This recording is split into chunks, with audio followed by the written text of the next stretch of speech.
Assalamualaikum warahmatullahi wabarakatuh. Di video kali ini saya akan membahas masalah sosial. Namun sebelum itu kalian harus menyalakan lonceng notifikasi agar kalian dapat mengetahui video-video berikut dari saya. Jadi sebelum saya membahas lebih lanjut lagi, yang pertama kita harus tahu definisi masalah sosial. Nah, di sini saya akan membahas definisi masalah sosial itu dan faktor-faktor dari masalah sosial itu serta cara penyelesaian masalah sosial itu. Nah, kita lihat pada definisi masalah sosial. Secara sederhana, masalah sosial dapat diartikan sebagai perselisihan sebuah masyarakat yang disebabkan interaksi sosial individu dengan individu, individu dengan kelompok, atau bisa juga antara kelompok yang satu dengan kelompok yang lain. Normalnya, masyarakat seharusnya saling berdampingan dalam bermasyarakat yang memang kental atas nilai sosial dan unsur-unsur kebudayaan.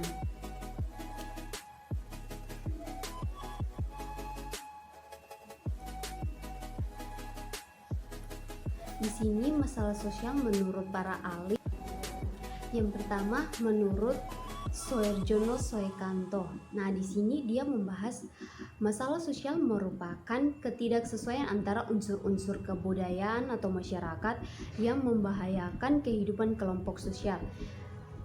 Terus menurut Vincent Parillo dalam Soetomo, nah, masalah sosial adalah masalah yang bertahan untuk suatu periode waktu tertentu, di mana suatu kondisi yang dianggap sebagai masalah sosial, namun hanya terjadi dalam waktu yang singkat dan menghilang, bukan termasuk masalah sosial. Terus yang ketiga di sini menurut Soetomo.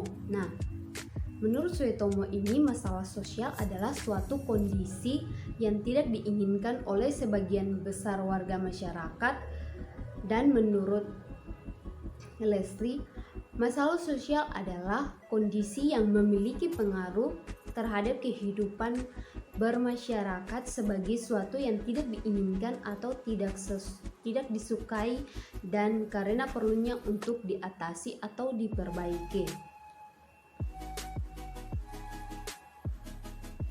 Nah, itu definisi dari masalah sosial yang mana yang dapat disimpulkan bahwa masalah sosial adalah suatu kondisi yang tidak diinginkan atau yang tidak sesuai dengan unsur budaya serta membahayakan kehidupan kelompok sosial sehingga perlu diatasi.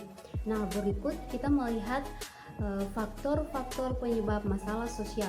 Di sini ada beberapa faktor yang menyebabkan terjadinya masalah sosial di Indonesia, mulai dari faktor ekonomi, faktor budaya, faktor biologis, dan juga faktor psikologis.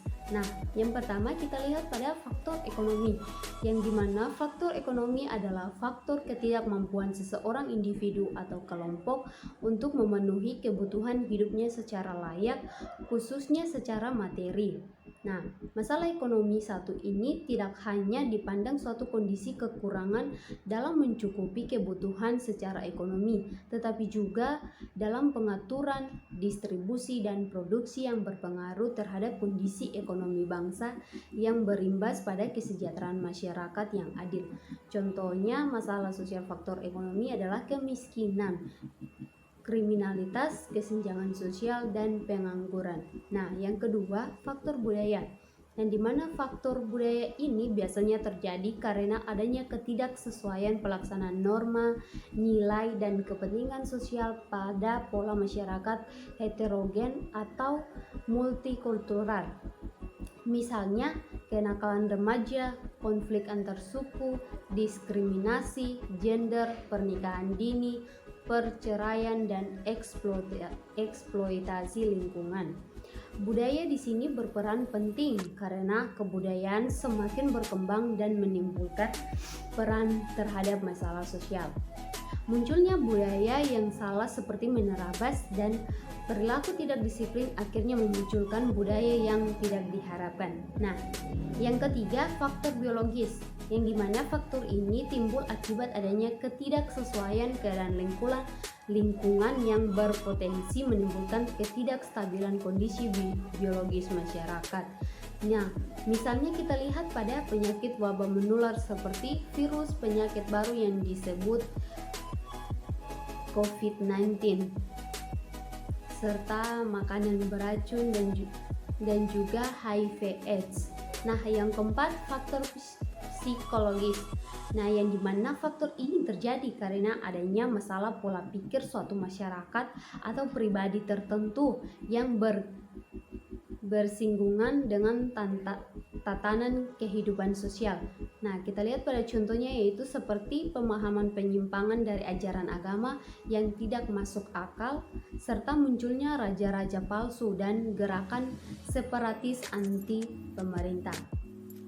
Nah, kita lihat pada masalah-masalah sosial yang ada di Indonesia ini serta solusinya.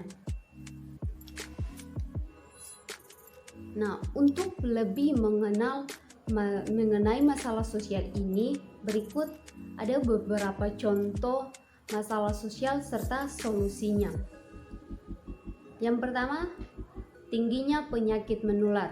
Nah, tingginya penyakit menular sedang menjadi perhatian banyak orang, bukan hanya di Indonesia, tetapi di seluruh dunia. Yang merebaknya COVID-19 di Indonesia ini bahkan melahirkan banyak masalah sosial baru yang tidak kalah urgensi untuk segera dibereskan.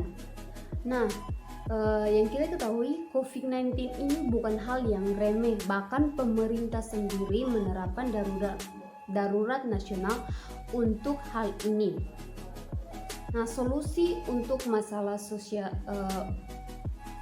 solusi untuk COVID-19 ini yaitu adanya kesinambungan antara kebijakan pemerintah dan reaksi yang diambil masyarakat. Nah, pemerintah harus aktif memberikan berbagai pengetahuan dan penyuluhan mengenai virus ini kepada masyarakat, dan juga sebagai masyarakat kita harus bisa memenuhi protokol kesehatan agar virus ini tidak mendapatkan inang baru untuk terus menyebar. Nah, yang kedua, kemiskinan. Nah, yang kita ketahui di Indonesia ini kemiskinan masih menjadi salah satu masalah sosial yang mendarah daging dari tahun ke tahun. Ditambah dengan adanya virus COVID-19 yang kemarin-kemarin, banyak pihak yang bisa saja jatuh ke jurang kemiskinan jika masalah ini tidak coba dituntaskan. Nah, solusi yang dapat saya bagikan yaitu untuk menghadapi kemiskinan ini secara umum adalah dengan mendorong masyarakat untuk menjadi pelaku usaha atau berwirausaha.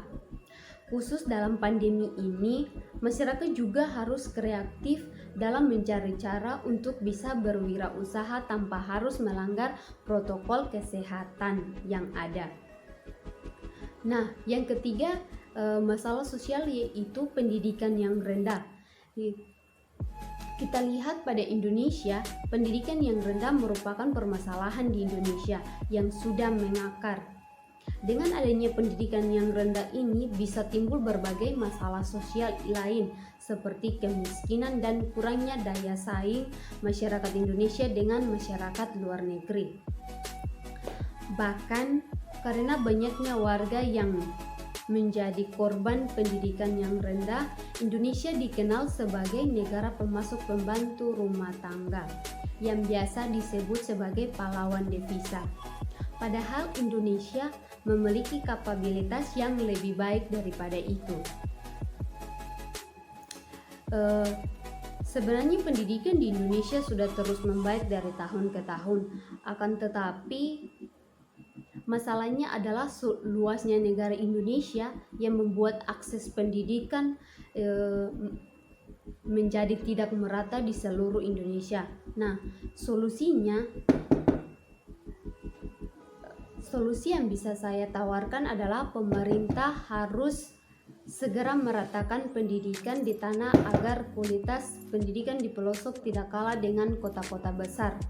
Adanya aplikasi-aplikasi belajar online juga sangat membantu untuk mereka dalam mengajar ketertinggalan.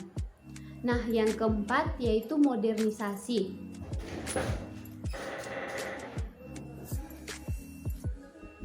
Nah, pada modernisasi ini, pesatnya perkembangan teknologi membuat masalah sosial yang baru. Hal ini biasa disebut modernisasi. Lambatnya transisi masyarakat dari tradisional ke masyarakat modern membuat Indonesia kurang memiliki daya saing dibanding negara-negara lain. Hasil Indonesia masih berkegantungan dengan negara-negara lain, baik itu untuk pengelolaan bahan dasar yang sebenarnya Indonesia juga memiliki begitu banyak aset hingga sumber daya manusianya. Tidak jarang perusahaan lebih memilih memperkerjakan tenaga asing karena lebih kompeten dalam pengoperasian teknologi-teknologi teranyar. Nah, untuk mengatasi masalah yang satu ini, pemerintah harus lebih aktif untuk membina masyarakat agar lebih adaptif dengan perkembangan teknologi. Nah, yang berikut yang kelima yaitu pengangguran. Seperti yang sempat disinggung pada modernisasi, kalahnya sumber daya manusia lokal dengan sumber daya manusia dari asing membuat angka pengangguran tumbuh subur di Indonesia. Hal ini memicu banyaknya penduduk Indonesia yang tidak produktif. Karena tidak produktif tetapi memiliki kebutuhan hidup sehari-hari, tidak sedikit masyarakat menimbulkan masalah sosial baru, yakni kriminalitas. Nah, solusi yang dapat kita atasi yaitu sebenarnya sedikit banyak pemerintah sudah mulai mengansurnya, yakni memberikan pelatihan untuk sumber daya manusia yang dimiliki Indonesia. Pelatihan ini bisa banyak hal, baik untuk berwirausaha, pelatihan tenaga kerja, hingga pelatihan bahasa asing yang membuat sumber daya manusia dari Indonesia memiliki kualitas untuk dipekerjakan. Nah, yang keenam yaitu kesenjangan hukum. Banyak masyarakat yang menyuarakan bahwa Indonesia memiliki kesenjangan hukum. Mereka percaya bahwa hukum di Indonesia dewasa ini lebih tajam ke bawah dibandingkan ke atas. Pandangan ini melahirkan ketidakpercayaan masyarakat akan hukum. Jadi masyarakat suatu negara tidak percaya dengan hukum yang menjadi batasan interaksi sosial antara masyarakat, bisa menyebabkan kegaduhan atau banyak kekacauan yang bisa membahayakan negara. Untuk hal ini hanya ada satu solusinya, yakni memperbaiki seluruh ekosistem hukum di Indonesia agar bisa menjalankan hukum yang semestinya dan tidak berpihak pada pihak manapun. Nah, pada yang ketujuh yaitu Indonesia masih belum bisa bebas dari korupsi.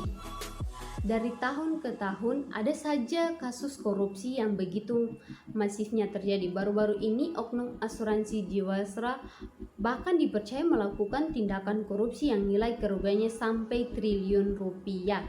Faktor penyebab tingginya angka korupsi ini di Indonesia bisa jadi disebabkan dengan adanya kesenjangan hukum yang tidak disebutkan di atas, yang mana banyak oknum-oknum yang tidak takut dengan hukum. Mereka tidak takut dengan hukuman korupsi karena merasa bisa dipermainkan. Untuk masalah ini solusinya sebenarnya sama dengan masalah sosial bagian kesenjangan hukum, yakni mempertegas kembali hukum yang ada. Bahkan pemerintah bisa memberikan hukuman yang jauh lebih berat kepada koruptor daripada apa yang sudah diterapkan sekarang ini. Nah, yang kedelapan, pertikaian. Semenjak adanya internet, kita menjadi bisa lebih banyak melihat pertikaian yang terjadi. Pertikaian ini bisa terjadi karena adanya gesekan antara satu pihak dengan pihak lainnya yang saling berselisih. Karena adanya internet, Pertikaian seperti dipelihara dan sengaja dibesarkan oleh warganet agar gesekan ini terus-menerus menjadi. Nah, solusi yang bisa dilakukan adalah mengajak pihak yang bertikai untuk bisa merefleksikan diri terhadap Pancasila. Di dalam ideologi Pancasila, kita menemukan bahwa perbedaan adalah yang membuat kita lebih berwarna jika kita bersatu. Selain itu, tiap individu masyarakat internet juga harus bisa menerapkan etika dalam berinternet agar gesekan demi gesekan tidak terus-menerus terjadi. Nah, pada yang kesembilan yaitu kenakalan remaja. Masalah sosial kenakalan remaja bisa terjadi karena banyak hal, misalnya seperti kurangnya perhatian orang tua, buruknya lingkungan pergaulan, hingga asupan konten yang belum bisa ditelan mentah-mentah oleh remaja. Solusi untuk hal ini adalah masyarakat harus bisa memberikan perhatian lebih kepada remaja di lingkungannya. Selain itu, orang tua juga harus berperan aktif untuk menjaga moral dari sang anak. Institut pendidikan juga bisa memberikan dorongan untuk remaja melakukan berbagai kegiatan positif agar tidak terlibat kenakalan remaja. Nah, itulah masalah sosial dengan solusinya. Nah, sekian dari video saya. Semoga video kali ini dapat bermanfaat bagi kita semua. Terima kasih.